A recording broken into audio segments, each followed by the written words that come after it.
Iran के तीखे तेवर के बीच ट्रंप ने ईरान को डील के लिए एक ऑफर भी दिया है। ट्रंप ने अमेरिका के ऑफर के जो पॉइंट्स हैं उसमें पहला पॉइंट क्या है, ईरान 15 साल तक यूरेनियम एनरिचमेंट नहीं करेगा। इतना ही नहीं, 60% और 20% वाले यूरेनियम संवर्धन की क्षमता को कम किया जाएगा। अब ईरान के परमाणु ठिकानों पर भी निगरानी कौन करेगा? IAEA करेगा। हॉर्मुज फिर से खुलेगा तो ईरान जहाजों से टोल नहीं वसूलेगा। अमेरिका धीरे धीरे ईरान पर लगे हुए प्रतिबंध भी हटाता चला जाएगा, ऐसा वादा वो कर रहे हैं। विदेशी ब्लॉक ईरान के $20 अरब अनफ्रीज करेगा। अमेरिका और ईरान के बीच भी गैर आक्रामकता का समझौता होगा और फारस की खाड़ी से अमेरिका की फौज भी हटेगी। तो वहीं दूसरी तरफ ईरान को धमकी भी दे दी है, अगर डील नहीं की तो पहले तो वो जो पॉइंट्स मैंने बताए वो डील के पॉइंट्स, अगर इन डील पॉइंट्स पर ईरान अगर राजी नहीं हुआ तो फिर ट्रंप क्या करेंगे? ईरान पर और बड़ा हमला करेंगे, ईरान के पावर प्लांट तबाह कर देंगे, उनके ब्रिज को तबाह कर देंगे, स्ट्रेट ऑफ हॉर्मुज बंद कर देंगे। क्या कुछ नहीं कर देंगे सिवाक सर? वो सब कर देंगे जो अब तक भी करने के लिए दरवाजे खुले हुए थे, लेकिन वो अपने हॉर्सेस को होल्ड करके बैठे हुए थे। देखो, इस सच्चाई है मीनाक्षा, ये इसको कहते हैं पोस्चरिंग। जब आप लोग टेबल पे बैठते हो तो अपना मत जो है आप दिखाना चाहते हैं, आप ज़्यादा स्ट्रॉन्ग हैं और कुछ ना कुछ कार्ड आप दिखाते हुए हैं कि भी मैं अपने ओपोनेंट को दे सकता हूँ।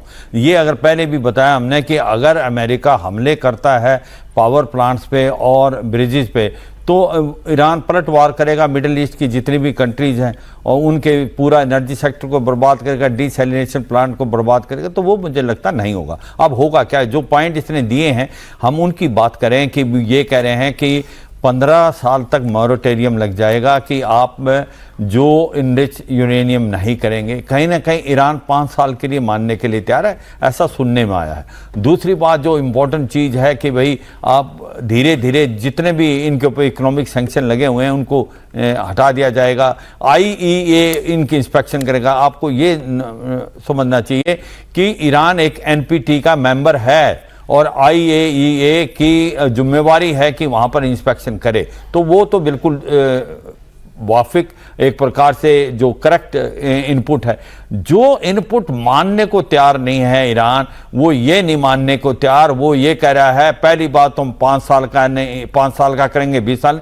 दूसरा वो कहते हैं कि हम जो इनरिचमेंट कर रहे हैं यूरेनियम हम सिविल पर्पज के लिए करें, हम जीरो इनरिचमेंट वाला बात आपसे नहीं मानेंगे। एक बहुत इंपॉर्टेंट चीज है। और जो बात आती है कि ये ब्लॉकेड की, देखो एक चीज तो माननी पड़ेगी, अमेरिका ने जब से काउंटर ब्लॉकेड किया नेवल का, वो ईरान को भी पिंच कर रहा है। तो ये सच्चाई ईरान को भी समझ आ गया, अगर वो गलती से भी अगर ऐसा ही दोबारा ब्लॉकेड करेगा तो फिर अमेरिका के पास भी एक प्रकार से वेपन है बिना लड़े।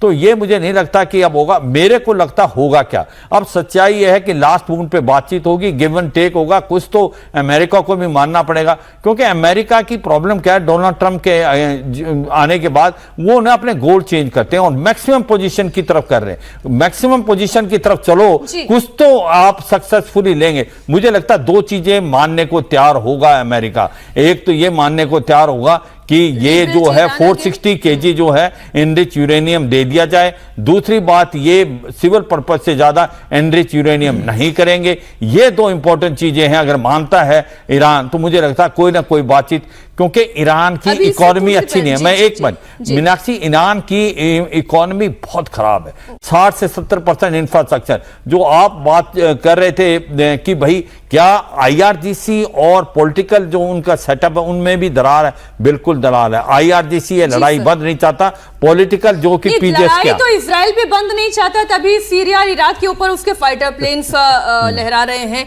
वो तो लेबनान में भी नई लड़ाई रोकना चाहता क्योंकि उसने अपनी सीमा को लातिनी नदी तक जो है बढ़ा दिया है। वो इजराइल की बात कर रही हूँ। और ना ही सऊदी अरब चाहेगा कि बिना किसी फाइनल सोल्यूशन के ये लड़ाई खत्म हो जाए। इसमें एक छोटा सा रशिया का एंगल में डाल देती हूँ।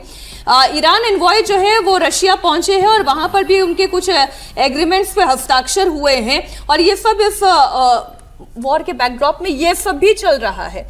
तो मेरा सर आपसे एयर कॉमोडोर काले जी सवाल आपसे ये है कि जंग तो इजराइल भी नहीं रोकना चाहता, अमेरिका क्यों डील करना चाहता है? देखिए इसमें ना अगेन हम बात भूल रहे हैं कि इसमें 3 पार्टिसिपेंट्स हैं। 2 पार्टिसिपेंट्स तो कंटिन्यूसली टेबल पे हैं, बातचीत कर रहे हैं, और अभी तीसरे पार्टिसिपेंट का जिक्र ही बंद हो गया है। जो एसेंशियल प्री कंडीशन ईरान ने लगाई थी वो थी कि हिजबुल्लाह को बचाना है। हिजबुल्लाह तो खत्म हो रहा है, इजराइल बात मानने को तैयार नहीं है, तो उनकी एक प्री कंडीशन तो एग्री हुई नहीं है, कंप्लीटली डिसएग्रीएबल है, मतलब उस पे तो बातचीत चल ही नहीं रही है। तो देखिए आईआरजीसी की जो पोजीशन है वो हिजबुल्लाह और इन सब के एग्जिस्टेंस से लिंक्ड है। उनको ईरान से क्या होता है मुझे नहीं लगता ज़्यादा उनको कोई लेना देना है। पॉलिटिकल एस्टेब्लिशमेंट जो मॉडरेट्स हैं वो ये कोशिश कर रहे हैं कि जो ईरान अभी जिस शेप में है उसी शेप में रहे और उसी शेप में आगे बढ़े। तो देयर इज अ डेफिनेट दोनों के बीच में डिस्कॉर्ड है।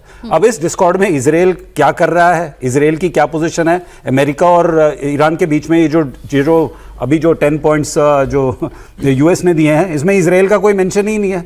और अगर मिसाइल्स आपने लॉन्ग रेंज मिसाइल्स को आपने कैप नहीं किया तो इजराइल की तो कोई कंडीशन ही मीट नहीं हुई। देन यूरेनियम जो अगर देखिए जब ये डिस्कशन शुरू हुआ था और ईरान पे ये आरोप लगे थे कि ईरान जो है वेपन बना रहा है एनरिच यूरेनियम से, वो किस लिए लगे थे? क्योंकि 5% एनरिचमेंट की आपको जरूरत है पीस टॉक के लिए, पीसफुल काम करने के लिए, लेकिन आप सीधा 20%, 60%, 70% पे क्यों चले गए फिर?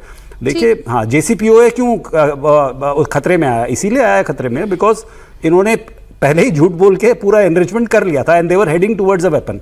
तो देखिए अब ईरान पे कितना विश्वास करना चाहिए, 5 साल के लिए वो मोरेटोरियम करेगा कि नहीं करेगा, ये सब प्रश्न जो हैं ये सब उन लोगों के बीच में चल रहे होंगे जो इस लड़ाई के पार्टिसिपेंट्स हैं।